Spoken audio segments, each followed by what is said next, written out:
అందరికీ నమస్కారం. ఎలా ఉన్నారు?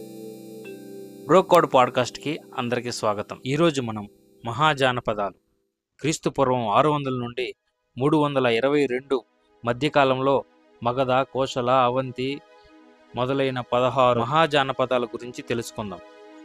మహాజానపదాలు అంటే మహారాజ్యాలు. అర్థమవుతుందా?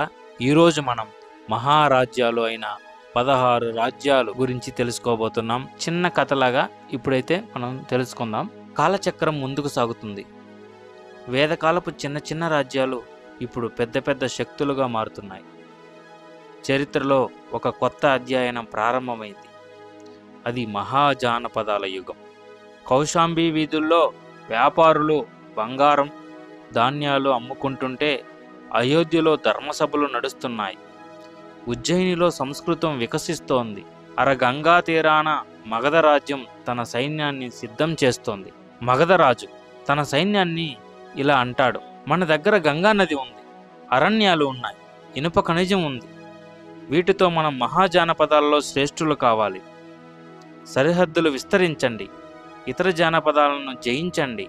ఇక్కడ జానపదాలు అంటే మహారాజ్యాలు, చిన్న చిన్న మహారాజ్యాలు అని అర్థం. సైన్యం జయధ్వనాలతో బయలుదేరుతోంది. పక్కనే కోశలరాజు తన సభలో ఇలా చెబుతాడు: మన అయోధ్య రాముడి పుణ్యభూమి, ధర్మం, వాణిజ్యం మన బలం.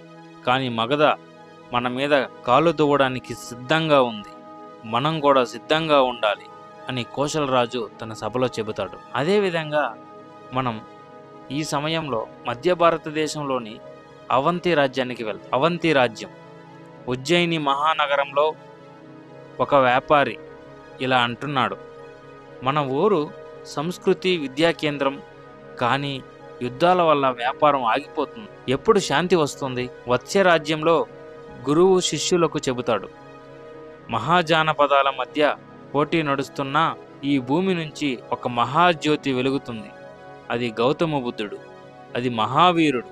వారు శాంతి, అహింసా మార్గాన్ని నేర్పుతారు. అలా 16 మహాజానపదాలు ఒకదానితో ఒకటి పోటీ పడుతూ చివరకు మగధ ఇతరులపై ఆధిపత్యం సాధించింది.